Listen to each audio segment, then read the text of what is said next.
আসসালামু আলাইকুম। এখনকার আন্তর্জাতিক সংবাদে আপনাদের সবাইকে স্বাগত জানাচ্ছি। চলুন প্রথমেই চলে যাচ্ছি সংবাদ শিরোনামে। ভারতের মাটিতে ধর্মের কোনো বিভেদ নেই বলছেন নরেন্দ্র মোদী। পাকিস্তানে হামলা হলে উপযুক্ত জবাব, ভারতকে হুঁশিয়ারি করলেন ইমরান খান। যুক্তরাষ্ট্রের সাইবার হামলা নিয়ে ট্রাম্পের দাবি একটি প্রহসন বলছে চীন। বাগদাদের রকেট হামলা নিয়ে পম্পেওর প্রতিক্রিয়া সন্দেহজনক বলছে ইরান। পাশবিক জেলবন্দীদের খুন করে জৈব সার তৈরি করছেন কিম জং উন। ইরানের সাথে ক্রমবর্ধমান উত্তেজনার মধ্যে হরমুজ প্রণালীতে মার্কিন সাবমেরিন। এবং সবশেষে থাকছে আমেরিকার পরমাণু সমঝোতায় ফেরার কোনো শর্ত মানবে না ইরান। এই ছিল শিরোনামে, এবারে চলে যাচ্ছি বিস্তারিত সংবাদে। ভারতের প্রধানমন্ত্রী নরেন্দ্র মোদী বলেছেন, ভারতের মাটিতে ধর্মের কোনো বিভেদ নেই। এদেশের ধর্মের নামে কাউকে কোনো সুযোগ সুবিধা থেকে বঞ্চিত করা হবে না। মঙ্গলবার 22 ডিসেম্বর উত্তরপ্রদেশ রাজ্যের আলিগড় বিশ্ববিদ্যালয়ের ভার্চুয়াল অনুষ্ঠানে যোগ দিয়ে তিনি এই দাবি করেন।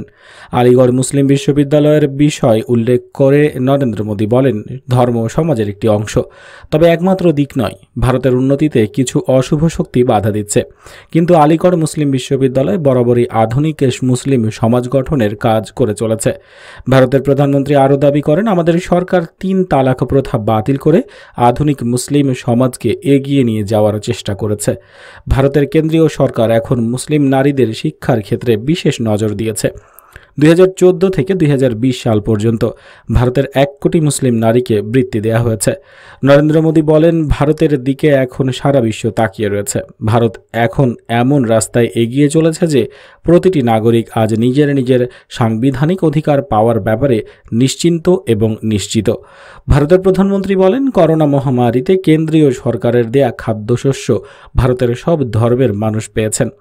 এদেশে ধর্মের ভিত্তিতে মানুষে মানুষে বিভেদ হয় না, তাই ভারতের প্রতিটি নাগরিককে ধর্মের বিভেদ ভুলে দেশের উন্নতিতে অবদান রাখতে হবে। ভারতের সৌন্দর্য এবং ব্যাপ্তি বিশ্বের দরবারে তুলে ধরার ক্ষেত্রে ছাত্রছাত্রীদের অগ্রণী ভূমিকা গ্রহণ করতে হবে, আর সেক্ষেত্রে আলিগড় মুসলিম বিশ্ববিদ্যালয়ের শিক্ষার্থীদের ভারতের প্রতি কর্তব্য পালন করতে হবে বলেও মন্তব্য করেন প্রধানমন্ত্রী। উল্লেখ্য, ভারতের মাটিতে 1964 সালে প্রধানমন্ত্রী লাল বাহাদুর শাস্ত্রী শেষবার উত্তরপ্রদেশের আলিগড় বিশ্ববিদ্যালয়ের সমাবর্তন অনুষ্ঠানে যোগ দিয়েছিলেন। তারপর থেকে আর কোনো প্রধানমন্ত্রী আলিগড় মুসলিম বিশ্ববিদ্যালয়ের কোনো অনুষ্ঠানে যোগ দেননি। দীর্ঘ 56 বছর পর ভারতের প্রধানমন্ত্রী নরেন্দ্র মোদী আবারও আলিগড় মুসলিম বিশ্ববিদ্যালয়ের কোনো অনুষ্ঠানে ভিডিও কলের মাধ্যমে যোগ দিলেন। পাকিস্তানের প্রধানমন্ত্রী ইমরান খান গত রোববার আন্তর্জাতিক সম্প্রদায়কে অবহিত করেছেন যে পাকিস্তানের বিরুদ্ধে বেপরোয়াভাবে মিথ্যা পতাকা অপারেশন চালালে ভারতকে উপযুক্ত জবাব দেওয়া হবে। একাধিক টুইট করে ইমরান খান হুঁশিয়ারি দিয়ে বলেন, ভারতের বিজেপি নেতৃত্বাধীন হিন্দু জাতীয়তাবাদী সরকার পাকিস্তানের বিরুদ্ধে দেশের অভ্যন্তরীণ সমস্যা থেকে দৃষ্টি সরাতে এই ধরনের অভিযান পরিচালনা করবে।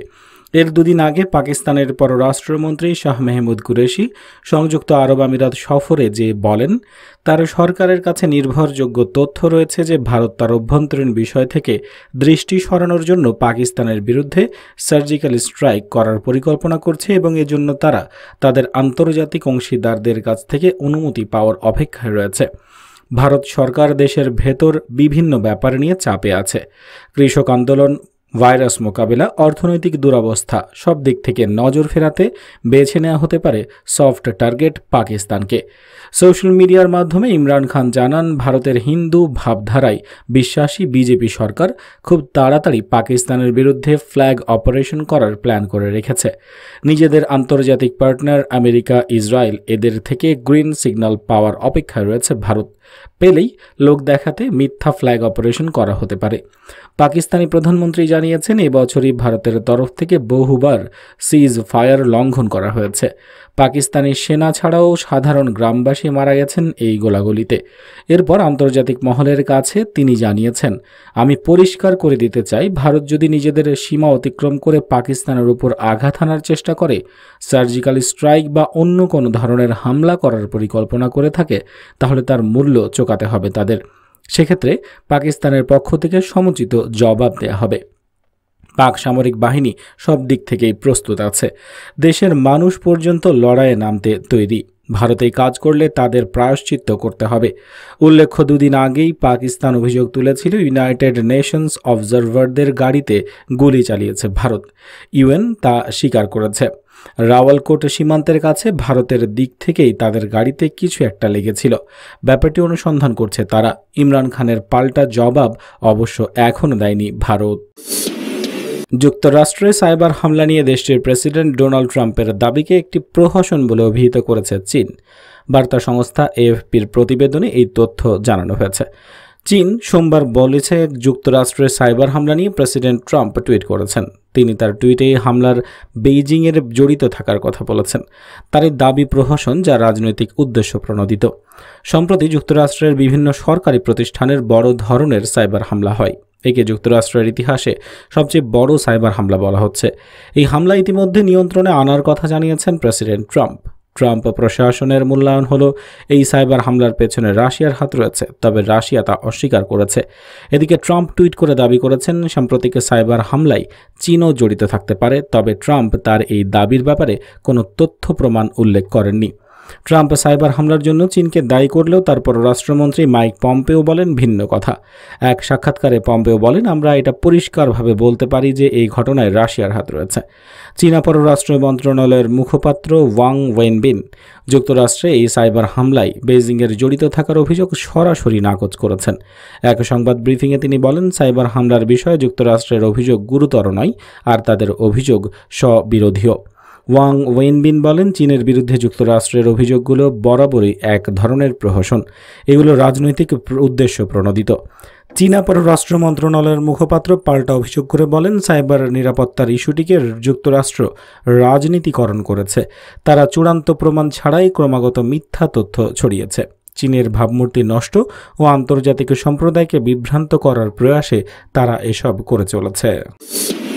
ইরানের পররাষ্ট্র মন্ত্রণালয়ের মুখপাত্র সৈয়দ খাতিবজাদে যে কোনো কূটনৈতিক স্থাপনায় হামলাকে অগ্রহণযোগ্য বলে মন্তব্য করেছেন। তিনি মার্কিন পররাষ্ট্রমন্ত্রী মাইক পম্পেওকে উদ্দেশ্য করে বলেছেন, মধ্যপ্রাচ্যে মার্কিন সেনা উপস্থিতি এই অঞ্চলের সমস্ত অস্থিতিশীলতার উৎস। রোববার ইরাকের রাজধানী বাগদাদের গ্রিন জোনে রকেট হামলার পেছনে ইরানের হাত রয়েছে বলে মাইক পম্পেও যে দাবি করেছেন, তার জবাব দিতে গিয়ে খাতিবজাদে সোমবার এক টুইটার বার্তায় ওই মন্তব্য করেন। তিনি বলেন, মধ্যপ্রাচ্যে নতুন করে উত্তেজনা সৃষ্টি করতে পম্পেও যে বক্তব্য দিয়েছেন তা তেহরান কঠোর ভাষায় প্রত্যাখ্যান করেছে। ইরানের পররাষ্ট্র মন্ত্রণালয়ের মুখপাত্র, মধ্যপ্রাচ্যে বিদ্যমান অস্থিতিশীলতার জন্য আমেরিকা নিজের দায় অন্যের ঘাড়ে চাপানোর যত চেষ্টাই করুক না কেন তাতে সফল হবে না। এর আগে সৈয়দ খাতিবজাদে সোমবারই তেহরানে এক সংবাদ সম্মেলনেও এ বিষয়ে বক্তব্য রাখেন। তিনি বলেন, ইরানের দৃষ্টিতে যে কোনো কূটনৈতিক স্থাপনায় হামলা অগ্রহণযোগ্য। তবে বাগদাদে রকেট হামলার সঙ্গে সঙ্গে মার্কিন পররাষ্ট্রমন্ত্রী যেভাবে বিবৃতি প্রকাশ করেছেন তা ব্যাপক সংশয় সৃষ্টি করেছে। মনে হচ্ছে আগে থেকে বিবৃতিটি তৈরি ছিল এবং হামলার পরপরই তা প্রকাশ করা হয়েছে। খাতিবজাদে মধ্যপ্রাচ্যে উত্তেজনা বৃদ্ধি করার ব্যাপারে ট্রাম্প প্রশাসনকে হুঁশিয়ারি করে দিয়েছেন। উত্তর কোরিয়ার স্বৈরাচারী শাসক কিম জং উনের অমানবিক মানসিকতার কথা সারা বিশ্ব জানে। সম্প্রতি তার আরেক কুকীর্তির কথা প্রকাশ্যে আনল আমেরিকার একটি সংস্থা, committee for human rights in north Korea. উপগ্রহ চিত্র থেকে পাওয়া ছবি দেখিয়ে অভিযোগের সত্যতা প্রমাণের চেষ্টা করেছে ওয়াশিংটনে অবস্থিত ওই মানবাধিকার সংস্থাটি। যদিও এই ধরনের অভিযোগের কথা মানতে চায়নি উত্তর কোরিয়া। তাদের তরফে প্রকাশিত একটি রিপোর্ট উল্লেখ করা হয়েছে, করোনা সংক্রমণের মধ্যেই অর্থনৈতিক সংকট বৃদ্ধি পেয়েছে উত্তর কোরিয়ায়। ফলে প্রচুর মানুষ দেশ ছেড়ে পালানোর চেষ্টা করছেন। কিন্তু কিম জং উনের নির্দেশে উত্তর কোরিয়ার সীমান্তে কড়া নজরদারি চালানোর ফলে কারও সেই ইচ্ছা পূরণ হচ্ছে না। উল্টো ওই নাগরিকদের গ্রেপ্তার করে জোর করে শূকর পালনের কাজে লাগানো হচ্ছে। তাদের আধপেটা খেতে দিয়ে এতটাই পরিশ্রম করানো হচ্ছে যে কিছুদিনের মধ্যেই প্রাণ হারাচ্ছেন ওই মানুষগুলো। এরপর তাদের মৃতদেহগুলি মাটি চাপা দিয়ে জৈব সার তৈরি করে তা দিয়ে ফুল চাষ করা হচ্ছে।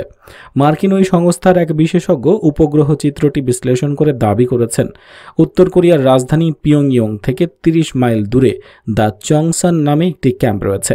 সেখানেই দেশে ছেড়ে পালিয়ে যেতে চাওয়া নাগরিকদের আটকে রেখে অকথ্য অত্যাচার করছে কিম জং উনের প্রশাসন। শুধু তাই নয়, ওই বন্দীদের দিয়ে জোর করে শূকর পালন করানো হচ্ছে, আর খেটে খাওয়া মানুষগুলি মরে যাওয়ার পর তাদের মৃতদেহ মাটি চাপা দিয়ে সেটি দিয়ে জৈব সার করা হচ্ছে, যা পাঠানো হচ্ছে লাল রঙের আজালিয়া ফুলের বাগানে। ইরান ও আরব উপদ্বীপের মাঝ দিয়ে প্রবাহিত কৌশলগত গুরুত্বপূর্ণ জলপথ হরমুজ প্রণালী পাড়ি দিয়েছে মার্কিন সাবমেরিন।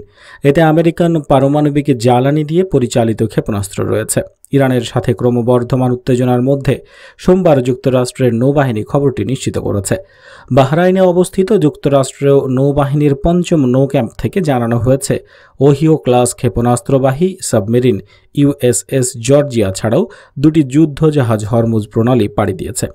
বিবৃতিতে বলা হয়, মার্কিন নৌবাহিনীর আঞ্চলিক সহযোগী ও সমুদ্রপথের সুরক্ষার অঙ্গীকার থেকে সতর্ক সংকেতের অংশ হিসেবে বিরল এই পদক্ষেপ নেওয়া হয়েছে। 154টি টমাহক ক্ষেপণাস্ত্রে সজ্জিত ইউএসএস জর্জিয়া একসাথে 66টি সৈন্য বহন করতে পারে। পারস্য উপসাগরের মাঝে হরমুজ প্রণালী দিয়ে বিশ্বের মোট জ্বালানি তেলের 1/5 সরবরাহ করা হয়।